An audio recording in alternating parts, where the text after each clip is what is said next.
Hey guys, welcome back to Ebbs and Flows, where we talk about the highs and lows on and off the field. Today joined by up-and-coming superstar, actually already a superstar, Isaiya Katoa. What's up, bro? What's up, man? Thanks for getting me on the show, and I'm excited, bro.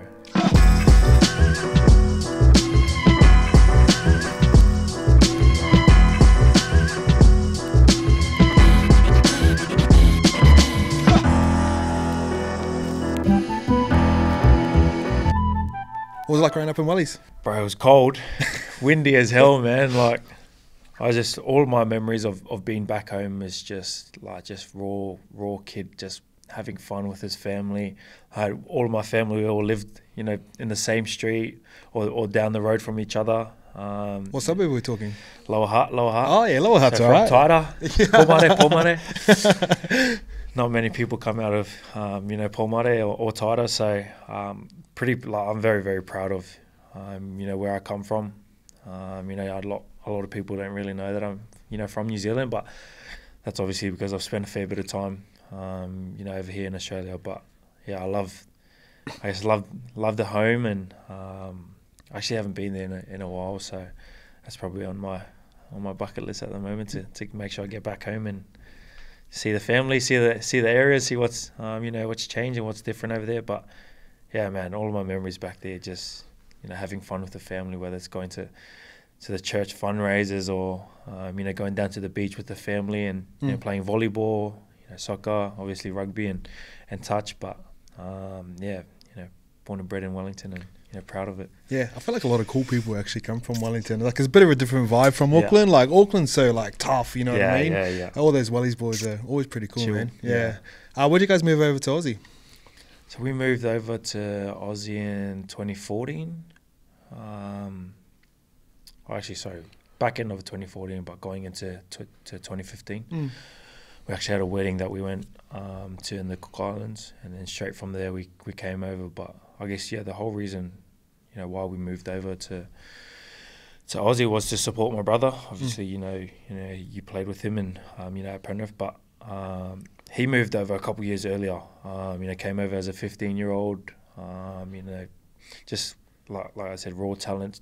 From NZ, just coming over and I guess giving it a shot. Giving rugby league a shot over here, and he had to make a sacrifice to leave. Not only his parents and his siblings, but everyone, all of his family back home in NZ in Wellington, and we didn't really know that if we had family or close relatives over there in Sydney. And I guess he just took that challenge and wanted to make something out of his career and make something out of his life. And I guess my parents, after realizing that he was a chance of making it pretty big, they made the decision to move our whole family over to here to support him. And so you went straight out to Penrith? Like, you guys lived down there straight away? We because he was out there already, so I think he did Harold Matts at the Roosters. Actually, Roosters were the one that picked him up, and then he transferred over to Penrith and done SG Ball. I think it was called Holden Cup back then. That's when we moved over. When he finished his SG Ball season, we moved over, and still on the rise. Hadn't made it yet, but we moved straight to Glenmore Park in Penrith, and pretty much up until the time I moved here to the Dolphins was, we stayed in Glenmore Park for, I think it was like 7 or 8 years. So, good area at Glenmore Park. I used to live there. Yeah, good area. A couple of people have come out of there. So you and Joey, Me and Joey, we played a lot of juniors together. Me and Joey at Glenmore. Stacked. It was pretty cool, man. Pretty cool. Like, we also played with a lot of young guns coming through the grades as well. Like, there's some that are still on the rise at the moment. You got young Terrell from the Bunnies. We played with him in the juniors. Who else we got? We got Luke Hansen at the Warriors, who's playing a bit of cup, bit of flag. I played not only junior club footy at Glenmore with him, but I also played at Penrith with him too. So he's a great young talent that's coming through the ranks over there at the Warriors. So there's a couple of pretty freakish players that we had I guess around our age group, and just to see them all growing and having the success that they've had so far. it's been pretty awesome. I was thinking about you the other day, bro, because obviously Jerome Luai's taken off to Tigers. And like obviously that spot probably would have been yours and you were touted for that. What was it like coming through that sort of Penrith system? Bro, it's unreal, man. Like the Penrith system, I got to give a lot of credit to, I guess, the Penrith system, not only the coaching staff, but everyone involved, whether it was, from the gear guy to, the physios that work there, obviously all the trainers and the coaching staff there. But I guess just the way they set it up, man, just, right down from, Harold Matts all the way up to first grade, everyone's got run the same system, everyone runs the same plays. The way we train is all the exact same, the drills that we do. So that was the first thing I noticed, I guess, growing up there and playing my junior footy there. I played all my juniors out in Penrith, and I guess I came through the ranks and playing, Harold Matts, SG Ball, Josie Flegg and stuff. Were you guys winning everything? I think that helps, eh? That does help, but it wasn't until my last year, like 2022 season, where we took out the Harold Matts. We took out SG, Josie Flegg, Cup, and Grade all in that 1 year. So, but that was a build up of when I started at under 12s doing their Cub stuff. Like there was a whole culture change, and everyone, I guess the whole club just changed from then on. Everyone had the exact same program. I think they put a bit more focus into developing their own juniors, and look at them now. 3 premierships in a row, and obviously still having success with their team. And I guess the biggest thing, I guess, from Penrith, other than obviously being brotherhood, like you see it with the Critter and that, no matter where they go, they're all still really close. And fuck his cool way. Yeah, 100%. And who else? Like, I guess the biggest thing I took from it was no matter who you are, no matter where you come from, you can feel comfortable to go in there and be yourself, and fit into the system. I think they have a saying over there is the next man up mentality, and no matter who you are, no matter where you come from, you come into the team, like you have a job to do, and you're expected to do that. And I guess that's just the standards that they hold over there, and you can see why they're pretty successful. Yeah. Did you were you having conversations with Penrith and saying like this is the pathway? Like there was time for you to, obviously you come to a crossroads where you could have stayed and do what you've done now, and you probably made the right decision, but it would have been tempting to stay there though, wouldn't it? Yeah, definitely, bro. Like I had, I guess, when I was deciding on, what I wanted to do with my career, it was tossing up. Obviously, I could have easily just stayed in Penrith, and I guess sat well within my, my comfort, and, just stayed over there and just bided my time, play a bit of flag, play a bit of cup, and just, I guess, wait until, my time was to come. But at the same time, Dolphins were pretty keen, and obviously I knew that Wayne was the coach, at the Dolphins, and it's just an opportunity. Like I would have loved to stay at Penrith, just being a junior there. I loved the club, and loved the area, loved the people in the club, and I would have loved to stay over there. But at the same time, I needed to, I guess, strip it right back and look at what was going to be the best thing for my own career, personally. So how old are you then? Like 17, 18? Yeah, I was 18. So young, bro. Yeah, I was 18. That's a pretty clear mindset to have for an 18-year-old. Yeah, 17, 18. Well, I guess it wasn't like all myself. My manager was also, speaking to me about it. My parents, obviously having my brother, go down that road and play, a couple games in first grade. He, I guess, obviously knows, the ins and outs of what it takes to be a first grader. So, obviously just speaking to, a few people, and a lot of people were, people that I trusted, and people that I knew, would give the best advice for my own personal development. For me, I just had to, I guess, suck it up and, be like, what's going to be the best thing for my future, and for my career going down, either path. And just looked at it as, you got Wayne Bennett, who's, could go down as the best coach, if not already the best coach in NRL, or, you know, I could stay here, play Jersey flag, like, and for me that was it's pretty easy. It's a pretty easy decision when you toss it up. You know, when you look at it side by side. So yeah, obviously Dolphins were awesome, and you know, giving me the opportunity to go over there and go straight into a. What does Wayne say when he's trying to recruit you? Honestly, I remember we had a Zoom meeting because of COVID. I couldn't, you know, fly over here to Reddy and you know, have a face-to-face meeting. So I had to do it over Zoom with my manager. And nervous? Bro, I was nervous. I was nervous. Like I did at home with my parents. Dad was like, "Oh, you know, make sure you look presentable. Make sure you look smart." Yeah. I actually wore my school uniform into the Zoom meeting. So he was like, tie, blazer, everything. Nah, but that was pretty cool. Like, I was very intimidated, but I guess just having it over Zoom, I guess kind of settled the nerves a little bit more. I think if it was face to face, I probably would have been sitting there like quiet as I was, just letting my dad do all the talking. But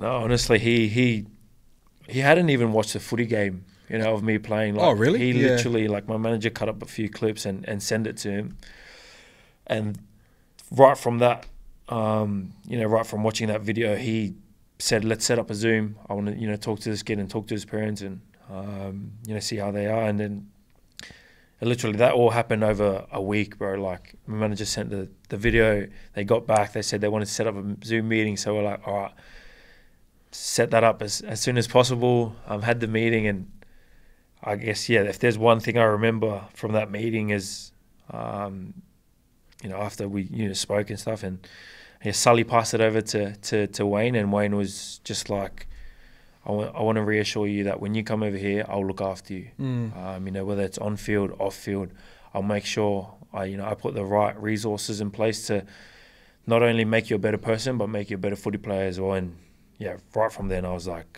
pretty much settled out. Yeah, I was like, signed. Yeah, done. I'm done, bro. Like, for someone to not just someone, but for Wayne to say that, I was like, that's pretty awesome. Like, I'm only 18. You know, he's only just watched a couple, you know, highlight videos of me, and for him to say that, yeah, I was just like, yeah, I'm going. Yeah, I have to go. I'm off. Going, man. Like, yeah, so, yeah, that was pretty cool. So obviously when you go into, like, you're coming from Penrith, they're winning comps, their team's already established, their preseason's already established. You roll over to Reddy, it's like a brand new team. Like, it all looks like a little bit weird because there's a new uniform in place. All the boys kind of just threw a team together. Like, it felt like last minute. What was that experience like, and how important were the guys, especially from Melbourne, like Jay Brum, Kenny? Like, how important were those guys setting up the culture for Reddy? Bro, those guys are awesome, man. Like, I guess, you know, you could get any leadership group, you know, from any club to come over there, and I don't think they do the job that, you know, those boys that you talk about that come over from Melbourne did. Like, they come from a successful club. You know, that club is, you know, built on standards and built on, you know, the culture that you provide within the team. And like, those guys live it. Like Jesse, Kenny, and Fuss, obviously, you know, the ones, you know, are probably three big signings from Melbourne. Like, to have, even just to have one of them come over, like, that would have been awesome. But to have all three of them come over, you know, at the career that they are at in their, at the stage that they are at in their career, I mean, all of them are leaders. You know, Jesse's obviously, you know, the biggest one, but you also have Kenny and Fuss that are, I guess, more lead by their actions, whereas Jesse's more the vocal one. You know, and Kenny and Fuss just, I guess, they just drive those standards, whether it's, you know, being the training on time, making sure you're doing your extras, making sure you're staying on top of your recovery, you know, what you're putting into your body, even just how you are in public, how you approach, you know, fans and, and those kind of things. Like, they're awesome for that, man. Like, and then obviously their footy talks itself, man. Like, you know, you obviously see what they can do on the footy field, and that definitely rubs off on, you know, all of us younger boys, and something that, you know, when we see boys lead by actions, I think that's the strongest thing you can do as a leader. And the boys all definitely respect them for not only taking the chance to just come over to a new club, but coming here, owning the leadership role, understanding that, you know, they are the you know, the leaders in our team, and you know, everyone pretty much looks up to them. So, you know, what they do and how they act as on show. And I can guarantee you, you talk to anyone in our team, they'll say the exact same thing. Those guys are awesome in terms of the way they treat the boys, the way they can banter with the younger boys. I guess that's one of the most daunting parts about being in a professional environment. You have kids that, like me, that were 18, just coming out of high school, mixing and mingling with guys like Jesse and Kenny. How's that going to be? And that's something I saw that was pretty intimidating. But right from the get-go, those guys were awesome. Just having a laugh or joking around, taking us to the cafe, shouting us coffees, little things like that. Yeah, I feel like that stuff's really important, especially when you're an Islander Kiwi boy. You got that kind of bigger brother guy you can look up to and lean on, bro. When you guys rolled into that preseason, did you feel like you guys had a chance? Bro, it wasn't. Honestly, like when we all rolled in, because we had the World Cup that year too, so everyone rolled in different times. We had boys come back, like obviously Kenny, Jesse and Fuss, they all came back like the latest. Obviously, with their duties at the World Cup. And then it was a little bit weird, like we didn't really, I guess, get together as a team until like January. So all throughout, November, December, we all pretty much all the younger boys just, I guess, trying to get to know each other, build a bit of trust. But literally, like, Kenny,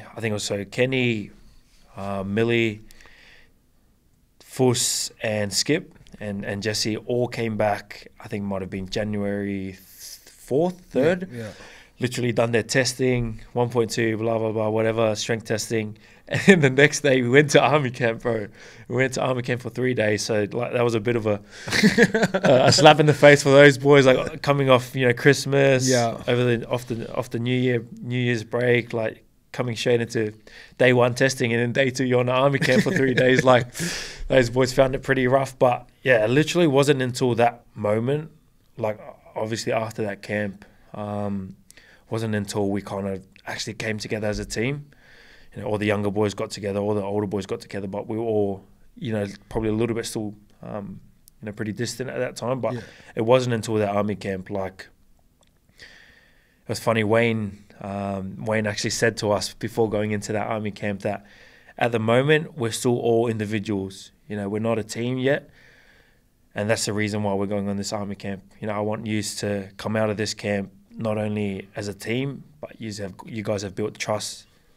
You guys have built the trust to go out there and I guess portray that on the field. So it wasn't until that army camp that we actually came together as a team. And once we finished that army camp, man, like that was when we just clicked together and just knew that not only can we give it a good crack this year, but we got no pressure on us. We're a brand new team. Everyone's coming from that's a good point.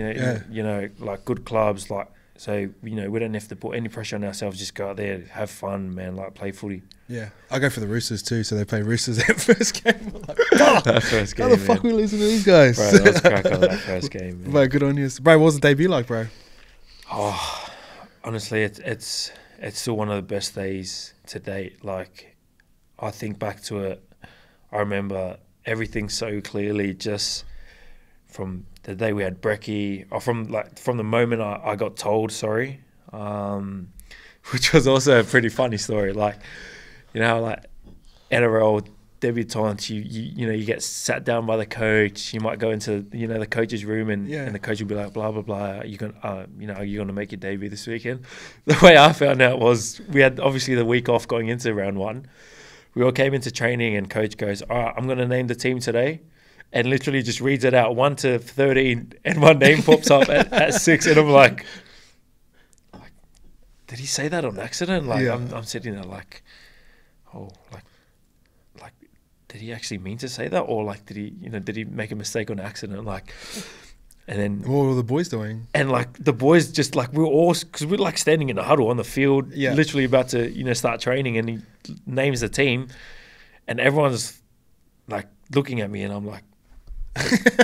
Like they're like, did he tell you? Yeah. And I go, no, he literally didn't say anything to me. Hasn't spoken to me. Like, didn't give me any like clues or hints that I was going to be debuting. So you had a 2 week lead time until a debut. Yeah. Oh. So I pretty much had like a whole week to I guess, sit on it and be like, far out. Like, is that a good thing or a bad thing? I actually saw it as a good thing. Yeah, bro. Like, I just knowing a whole week earlier, I was like, by Monday, Tuesday, I was like, all right, you know, the news is out. Like, I'm going to be making my debut. All right, what's my job? Like, you know, what I got to do? What do I need to focus on? And I guess if you probably told me a little bit later in the week, I probably would have had those nerves going into the game. Yeah. You know, still hanging around. But because he told me a whole week earlier, I had the weekend to sit on it. Like, obviously had the training week. We didn't play until the following Sunday. So we were pretty much the last game of the week. So I was like, it's a long time. It's a long time. Yeah, so, it is. You know, by Wednesday, Thursday, I was like, it's just me playing footy now. Like, yeah, okay, got ya.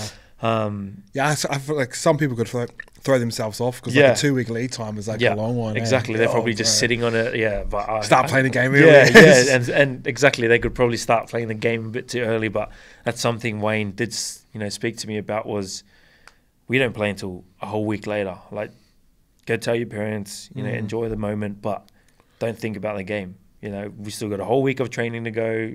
Take it day by day, and yeah, for me that just settled the nerves straight away. And bro, it was just funny, like, because I obviously made my debut with Kurt Donahue too. So he was the exact same. Coach didn't tell him anything, so it was pretty funny. We always laugh about it. Like he does it, he won't come up to you, and it's probably pretty old school of him. Like just like won't come up to you and say you're making your debut. We'll just be like, all right, I'm gonna read out the team list. Blah blah blah. You're playing. Yeah, and then like bit of theatrics to it. Yeah, it's pretty cool. 100%. Yeah. So what was the game like, bro? Just does it feel like a lot faster than you thought it was going to be? More physical? Yeah, it was, bro. It was a lot faster and a lot more physical than I expected. Yeah. I definitely expected it to be, you know, up tempo.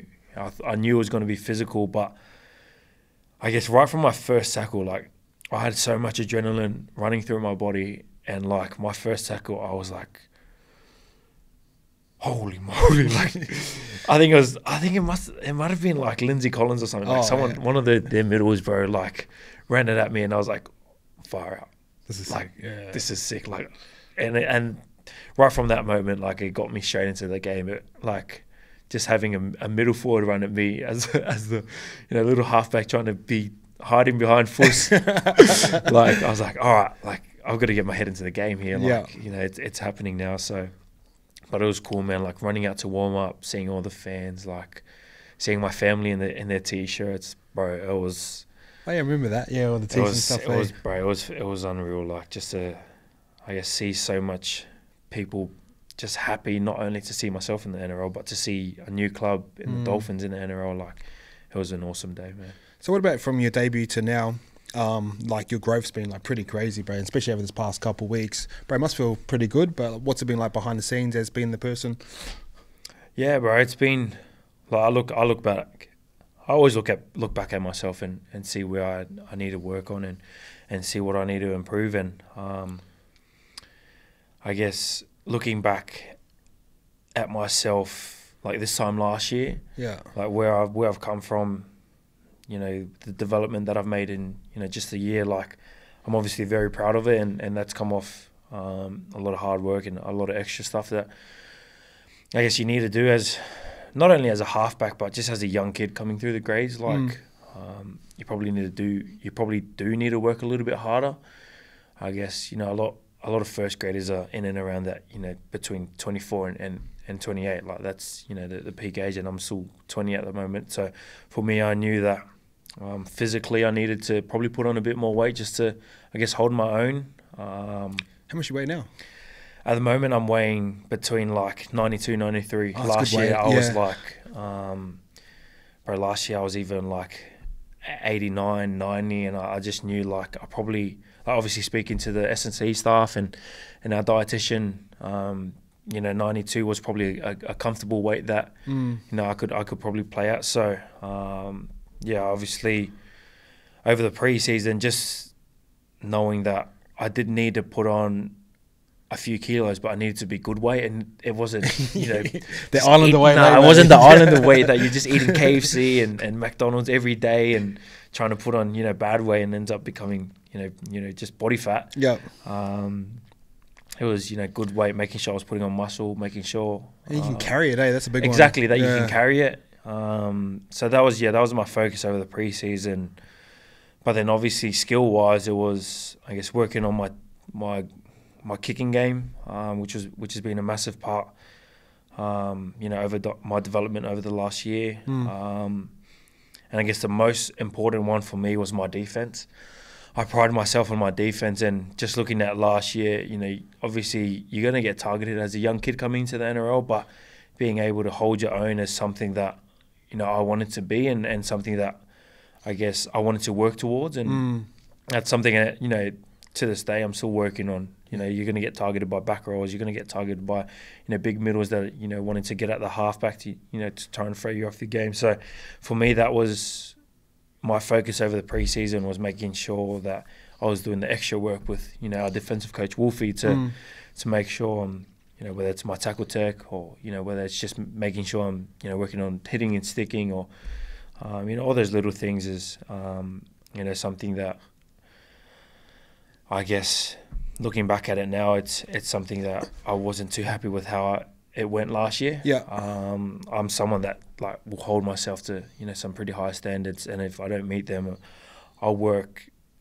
extra hard to make sure I'm at least trying to get to that point, or trying to get to that stage. So and obviously Wolfie, having Wolfie and Wayne, they're very, very similar, and he's always on to me about my defense as well, and he always tells me, the attack stuff will take care of itself, and as a halfback you need to get your defense right, and that's something that has sat with me. The hard thing about being up at 3-man is the variations of types of tackles you have to make, and a lot of people won't realise this. And then the other part of it is you might have a back rower who's punching off your inside shoulder, and they swap off, and another one comes on. Exactly. So you're usually tackling some of the most athletic people in the game, and tackle selection's really important, especially when it's trying to strip you of shape. Right, definitely. I remember a couple of weeks ago, actually, we were just talking about the different lines back rowers can run on halves, and obviously what tackles you need to make in different scenarios. Obviously if you're having a back rower that runs a real deep and hard inside shoulder, like Britton Nakora, you're gonna have to probably sacrifice yourself and sacrifice your body just to get a little bit more in front. In terms of tackle technique, I guess whether he's an offloader or not is whether you want to be on ball or tackle underneath. And a perfect example was who was it? Last year, I remember in the Newcastle game, Fitzgibbon, he runs a line. He runs mad, drift lines too. So on the outside where he pops. But what makes it hard to defend is he's got to hit and spin at the same time. So even if you tackle his legs, he spins with you and will offload. And he did it in that game against Newcastle. And I remember just looking back at the video. The following week, I was Wolfie, how do I stop it? How do I stop that? I thought drift, if someone's running a drift line, just try and make a leg tackle. Obviously, because it's a bit more of a reaching tackle. He's not right in front of you. Especially if your center's gone. Yeah, and if your center's gone, it's pretty much a one-on-one. And he was that's when we kind of, spoke about, whether I needed to tackle on ball, whether I needed to, I guess, get my movements right to make sure, I can be in a better position to make an on-board tackle. Yeah. And little things like scanning, looking in, looking out, just keeping an eye on, if he's starting to drift to my outside shoulder, making sure I'm just staying in front of him. Yeah. So little things like that, bro. I guess that's something I'm still working on at the moment, because, bro, literally 2 weekends ago, Chuck's got me with it again. So, bro, it's something that I guess as the game evolves, you've got to evolve with it too. So, something I'm still working on, and something that, I guess if I understand, if I keep putting in the work, it's going to pay off in the end. So start putting on some shots early, and exactly, then come back. Exactly, try and get up and try and put one into him early. Hopefully, later on he starts running at me or something like that. So when they're shifting from far and you're up far ass, so they keep get right in front of your back row, just trying to cut it off. Drop under, just all those little tricks. Literally, bro. So it's been good. It's been a great learning curve, and something that I guess I find it's probably the best thing I find. About rugby league is there's always something that you can learn. There's always something that you can better yourself at, whether it's in attack, in defence. Obviously, if you play halfback, kicking game, passing selection, like you make that many decisions in a game. Like whether you're going to get it wrong or right is not the biggest thing. It's always about if you do get it right, all right, what went wrong, or what did you see in it?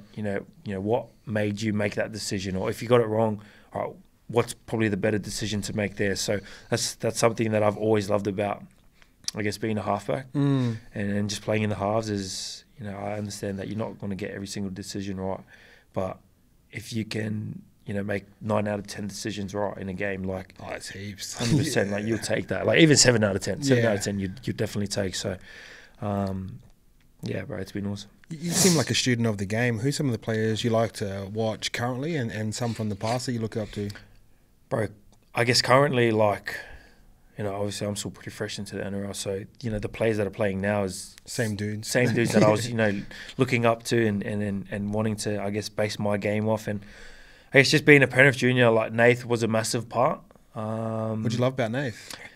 Just the way he goes about his business, like him himself, like he prides himself on his defense as well. I remember watching... probably a couple of years ago, like it was a game at home, and I'm pretty sure he was coming off like a shoulder injury or something, and they're playing against Cowboys, and like the first couple sets, like Cowboys were sending traffic, like as you would, like sending traffic right at Nathan, bro. Like he was up for it. Like he was like, if you're gonna run at me, like I'm gonna be here to make tackles. And I think he put a shot on one of their middles, and I was just like, far out. Like he's playing with an injured shoulder right now, and everyone targets halfbacks. For him to just put his body on the line, for his team in that moment, like that's something that I was just always like, far out, like that's cool. Like, I want to kind of implement that into my game. And obviously, like you see all of the stuff he does in attack, whether it's his kicking game, his running game. It's been developed over time too. He's the exact same. Like he's such a student of the game. Like you look at it from from opposing team, like you obviously watch a video on Nath, and you're like, all right, he's running this play. What can we do to defend it? So in Nath's mind, he's like, all right, they're gonna think like that too. So if they're gonna think about how do I defend it, he's got to think of another way to, I guess, combat that. And that's something that I've always, I guess, cherished about his game and have always admired. Like he's always willing to learn something new, develop his game, work on his craft, whether it's his kicking game, coming up with little different kicks, coming up with different shapes that will pull apart teams, like stuff like that, which is I guess he's probably one of the bigger, I guess, influences in my career, just being a Penrith junior. Like obviously just look up to him, but has been like Mitch Moses, like I've always admired his kicking game, like especially long kicking game. Sweet, eh? Hits them so sweet. Like goal kicking, he's got a boot on him. Like just, I guess, seeing little things like momentum that he uses into it, his positioning, to give him enough time to get a great kick away. Like all of those little things. And like he's a little bit similar to Nate. Like he's got a running game, like his passing game. Like you see on the weekend, like in the Origin, coming up with 4 tries. Like that's crazy. In an NRL game, like that's unreal. But to do that in the Origin, like that's something like you don't really hear about. And like he's someone that I've, I guess, obviously based my game off. And like one guy that's obviously at our club at the moment is Cody, and he's been an awesome part in my career. And not only the way I go about a game and the way I control a game, but just the way I see the game. Like he's such a smart player. Like just the way he can read, what defenders are doing. He's always tipping me up about what a foreman is going to do, like if he's going to double defend well enough, or if a winger's jamming, or if a center's jamming, like what they're doing, and coming up with a play of how we can probably attack that. So he's been awesome in terms of, I guess, just my mindset around early on in the game, let's just kick the corners. Yeah. Let's just grind it out. Build pressure, complete sets. Later on in the game, later on in the halves, that's when we, free up, play a bit more footy. Play what we see, and he's big on like playing what you see in front of you, and that's something that like I've always loved as well. Like I've always been an eyes up type of player. Like if I see a fullback plug, and there's no one in behind, grabber, kicking behind, like little things like that. So, and he's big on playing what you see. Like no matter, if you call a play and you see something different, like back yourself and go with your gut instinct, and like he's big on that. So he's been awesome in terms of just giving me confidence to, I guess, make those decisions. Well, one cool thing about Nathan, when I interviewed him last year, and I've known him since he was like a little bit younger, but which has been cool to see him grow. But like he's always, and Ivan's very similar, where like they sound like they're always a shooter and they're always asking the next question, and it's like they've almost got an element of doubt in their ability. Because I was like, oh, do you get like? He goes, I get like nervous before games. And I'm like, what the fuck? Like, how do you get nervous before games? Right, exactly. So it's pretty cool. And when you watch Penrith play, like obviously they've had that system or shape for a long, long time, and it's hard to replicate. But the way they sort of adjusted it this year, when they keep dropping off their back rowers, and I was like, why do they keep doing this? And then obviously round 3, 4, double drop, dummy, takes the shit over, opens it up. Exactly, like that's what I mean. Like one thing I've learned about Penrith is they're not doing, like they won't drop off just for the sake of dropping off. Like it's to suck in defenders, and then later on in the game they'll dummy it and play like to the open, like that's how they, I guess, break teams down, and that's something that like I'm obviously trying to, I guess, develop and get into my game, is how can I break teams down. Like I remember watching, I think it was Matty Johns and Cooper Cronk like talk about how they break teams down. Like they'll drop, and then they'll be like, all right, because someone's has to tie in from the open side, they'll swing back that way. Obviously they've had to get a middle to fold in, or someone else to tie in. There's going to be an opportunity down that edge. So like little things like that, bro. Like they do that on purpose, and that's something that I've understood now, is like they're not just dropping off for the sake of it, bro. Like they've got a purpose. Like they're doing it that next time they come, their defense is probably going to compress up. Obviously, the threat of dropping someone under, and then, look what they do. They strip apart teams, going on the edge, like just walk tries over, like walking in tries. So like that's pretty cool, man. How do you like to play the game? Say we're in good ball. What percentages do you like to play off? Like, it depends. Like obviously you do your video during the week and see, where teams are kind of letting in tries, or what edges, defend a certain way, and like that all changes. Like I'm very, I guess the way I am is I'm very easy to adapt, to different defenses. Like I'm not always we have to play from 50, like we have to play from the middle and go a 5-6 split. Like I'm always like, all right, where can we, where's the obviously the weakness in their defense, and how can we kind of exploit that? So some teams that might be on their right edge, so we'll be like, all right, let's get to, maybe just outside post, just outside right post, set up there to go back to the left side, or sometimes it might even be like, all right, let's set up here, play to the left edge, but because their right edge are not good off the, right off the sideline, let's play like a coast-to-coast shift and see if we can break it down then, like just like little things like that. And obviously like we work on it with, our assistant coach, attack coach Feeney. He's been awesome, and I guess just looking at those. Nathan Feeney? Yeah, Nathan Feeney. Is he your coach? Is he? Yeah, he's our attacking coach, bro. Yeah. Like he's awesome in terms of that department. Just I guess looking at where teams are, obviously where we can see opportunities in other teams, and what we can do. What plays, or what structure we can kind of play to, I guess, exploit that. So it's a learning curve, and it's something that I think you have to be adaptable, because not every team defends the same. Every team, there's obviously individuals and teams that like to do some things different, and for me that's just a way of, I guess, learning your craft. What pass selection you need to do, or you know, if a wing is jamming, maybe even kick him behind to sit him. You know, next time we go to the edge, he won't jam. Like, getting opportunities like that to see how you can, you know, break teams down is something that is pretty cool about rugby league. When Wayne leaves, like, how hard is that going to be for the club? And obviously, you got a pretty handy replacement in Wolfie. What's that experience going to be like?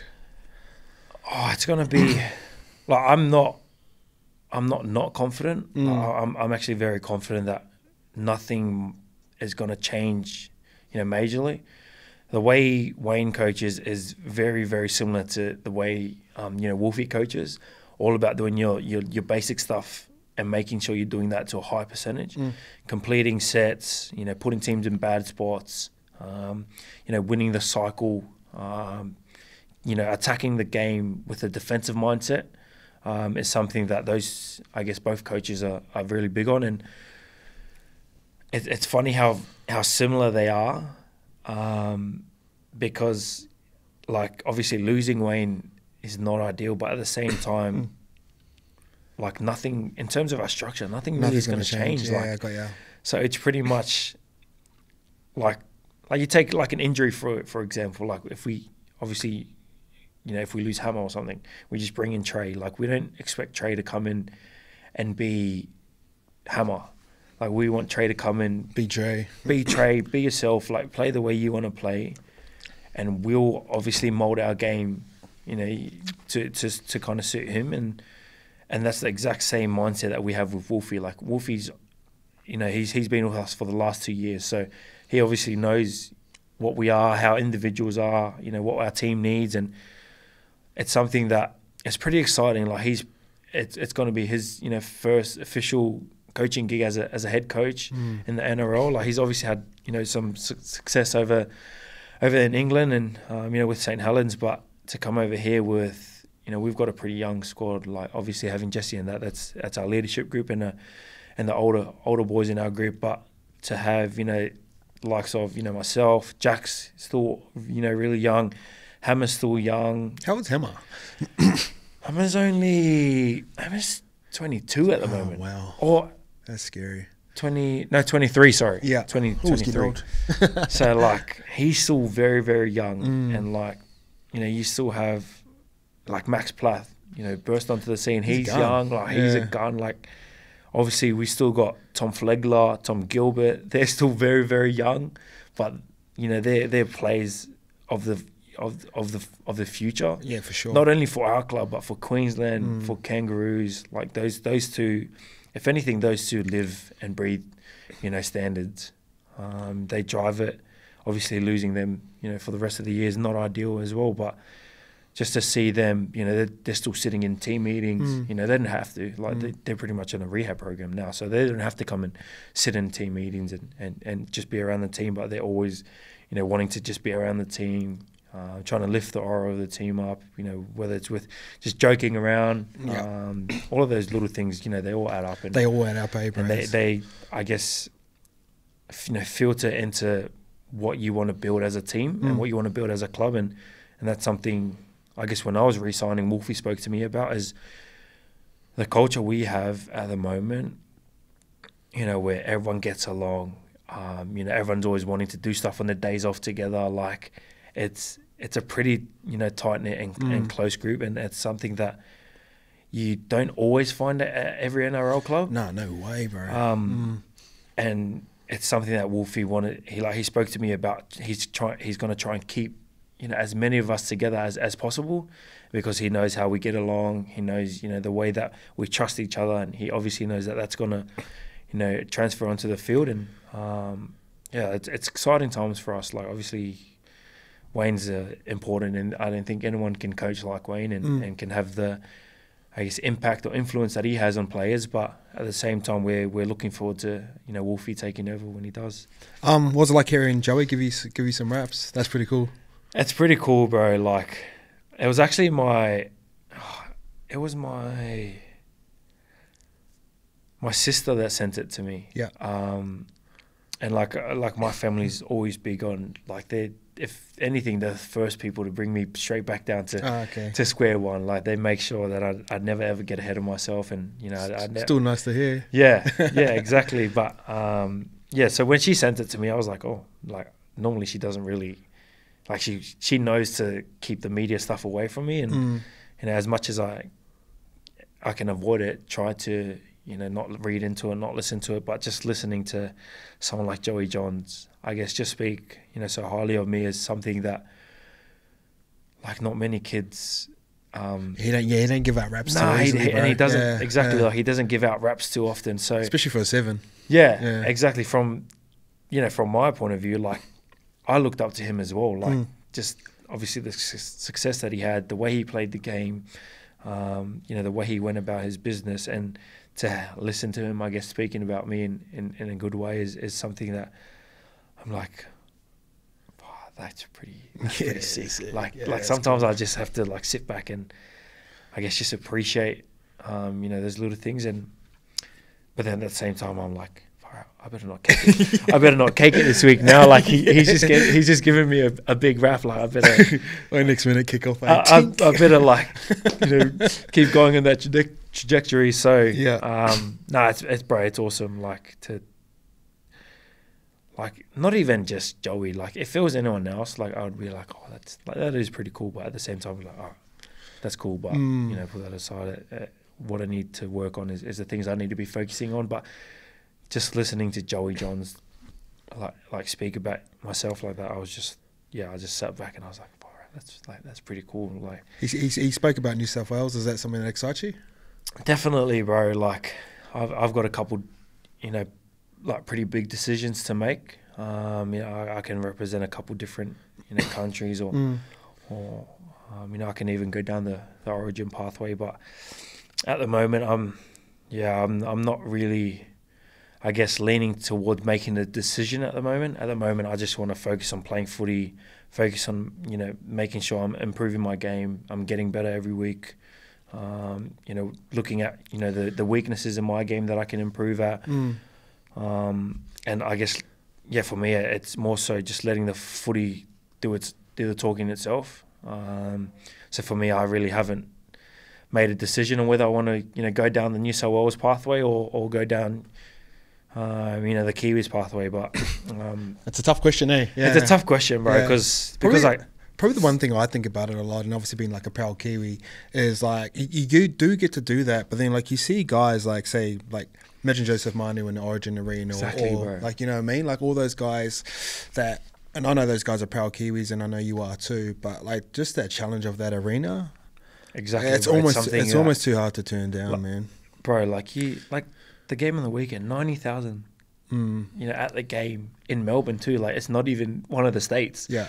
Like to see that, bro. Like if that doesn't excite you in footy, like if you're a footy player, like I don't know if you're playing the right sport. Like it's definitely something that you know, has been in the back of my mind, and I understand that sooner or later I probably got to make a decision and make a call on what I want to do. But at the moment, I'm just focused on, you know, what I need to do for the Dolphins and what I need to do for myself to get me playing my best footy that I can, you know, week in, week out. And another thing I have to toss up is, you know, Tonga as well. Like, I love playing for Tonga. I love representing Tonga. But at the same time, if I play for Kiwis, I can't represent Tonga. Yeah.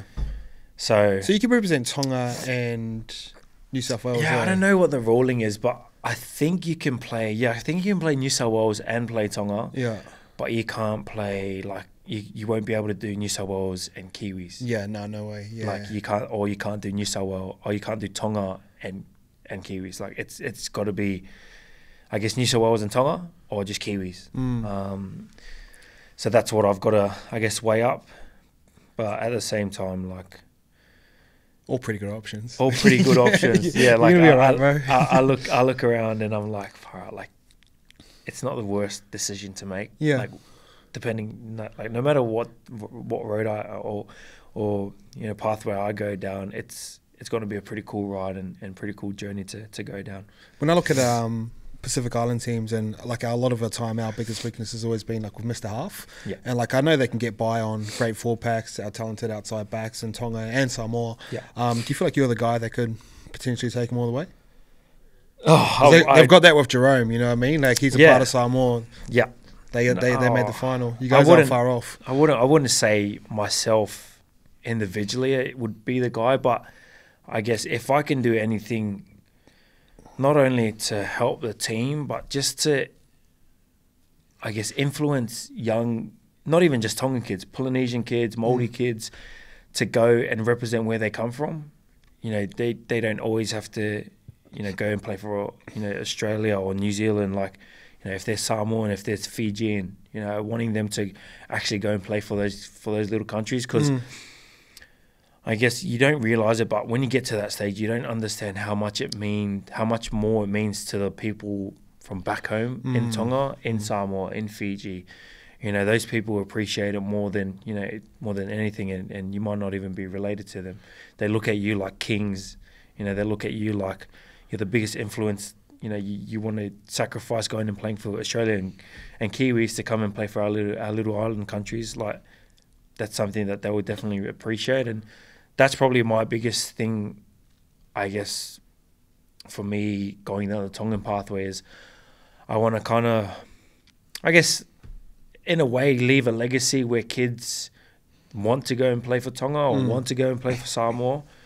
I think it's already there, eh? Like I definitely know it's going in that direction, because I remember going to one of these Tongan tournaments, and like kids come up to me and they're like, oh, like I can't wait, like I always all I want to do now is just play for Tonga in the future. Like, and to listen to that and to listen to that come out of young kids mouths is pretty awesome.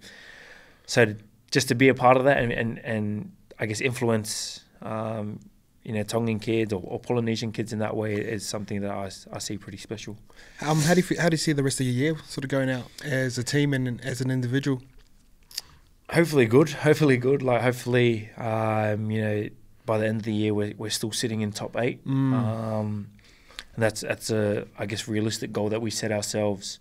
Last year preseason was, we believe with the team that we got, and if we can work hard enough to I guess, play good footy week in, week out, and be consistent enough, we can definitely be a top 8 team, and that's something that we're still driving. Like, we always go back to team meetings and look at where we can improve. Like, I guess you would know with Wayne, like he's one to give you pats on the backs, but he's also one to rip you to shreds. Is he? Even when you, like, sometimes you might win a game and you go into the team meeting and you're like, oh, this is going to be good. Like, good videos. We're going to get, all the good raps. And then next minute he's like, blah, blah, blah. Why the F did you do this? Like, and straight away, I think everyone knows that just because he's like that, everyone's standards lift as well. So everyone's always looking to improve themselves. And if we can all improve ourselves individually, like, it'd be awesome to see, where we can get to as a team and as a collective. So, hopefully if we're, looking back at the year, at the end of the year, like, we're looking back at a year that we can be proud of. And a goal that we set for ourselves, right from the start was top 8. And, up until last week, we were still sitting in top 4. So for us, that's awesome to, I guess, be mixing and mingling with, the top teams at the moment. But at the same time, we're like, all right, what else do we need to do to not only stay up there, but also give those teams a good run? For sure. Teams like Storm, your teams like Penrith, Broncos, the teams that have, a lot of success. Like, how can we, better ourselves to eventually win those games? What's the battles against Bronx like? Is that cool? That's pretty cool, bro. Yeah. Like, the Battle of Brisbane, it's so cool because everyone, like, gets up for it. Like, it's just a different feeling. It's probably, I guess, if you look at it, it's probably a little bit like, Souths and the Roosters. Yeah. It's just like the Queensland version of that. Like, it's an awesome game, and it's a game that no matter where we play, it's always sold out. Like it's always sold out. Like, we played at the Gabba last year, it was sold out. We played at Suncorp twice, it's been sold out. We have another one at the end of the year. Like, I don't doubt that that's going to be sold out as well. But just knowing that you're playing against, the boys down the road for, pretty much bragging rights. Yeah, that's the main one, eh, bro? Bragging rights over the over the city is something that I think definitely excites everyone. Yeah, and I guess the biggest part about it is like we have a lot of ex-Broncos boys too. Oh, for sure. Obviously, Wayne's coach of the Broncos. A lot of players that have come from that system, like their biggest thing is just like anyone's like that, like just getting one up over your old club. So it's an awesome rivalry that I think is only going to get bigger. The more games we play, and it's a pretty intense game. I'll tell you that for sure. Yeah, looks sick. So probably my last question I usually ask people is, what do you want your legacy to be? I know you're still like 20. Yeah. It's a long way away. It's a long way away, but bro, for me is, I guess, obviously I want to leave a legacy in footy and obviously be a player that kids look up to and kids want to, be like in the end. But at the same time, for me, the biggest part about being a footy player is being a decent human being. The biggest legacy I want to leave is, people come up to me and know that they can just come up to me and have a normal conversation. They don't have to treat me like an NRL player. I'm just a normal person at the same time. Like I'd rather be a decent human being and like a shit footy player rather than a great footy player and the worst human that you could be. Like for me, that's the biggest thing, and I guess that's just a bit about how I grew up and how I was raised. As I'm a person before I am a rugby league player. So for me, it's wanting to know that fans, people in general, just know that I'm a great bloke and I'm a real down to earth bloke. And if you need a conversation, I'd always be happy to have that conversation with you. Or if you want to just go down for a coffee or for a brekkie and stuff like that, I'd always be down to do that. And I guess the biggest thing that it was something that Wayne said to me, throughout the year, and it was like the biggest honour you can get as a footy player is knowing that your teammates want to play for you and want to play with you. And I didn't really understand what he meant until I guess he kind of broke it down to me. Like, would you rather, your teammates back you up on the field and know that they can, trust you and believe in you, or would you rather a teammates that are just kind of going through the motions, just there because you're a part of the club? They don't really care about you off the field. Bro. Yeah. It's a massive difference. Like, huge. They won't look after you after the games, like little things like that. They won't, offer to, take you out for brekkie and stuff. And when he kind of explained that to me, I was like, far out. Like, that does make a lot of sense. Like, that's a pretty awesome honour to have, knowing that people wanted to, play for me, people wanted to play with me, rather than just, kind of being there right next to me. Like, it's a massive difference. So when they respect you, it's easier to get them to run a line for you too. Yeah, bro. Exactly, bro. Like when they respect me, it's easier to hide behind them and let them throw the punches. And I'm just like, yeah. That's important. All right, bro. I just want to say thanks for jumping on. It's been cool to awesome, meet bro. you and like listen to your talk, and obviously seeing you as a student of the game and someone who's super humble. I can see why you're so successful and why you're going to be successful into the future. So I appreciate my time, brother. Thanks, bro. Thanks for having me on the show. Awesome. Thanks, bro. Sweet. Cheers.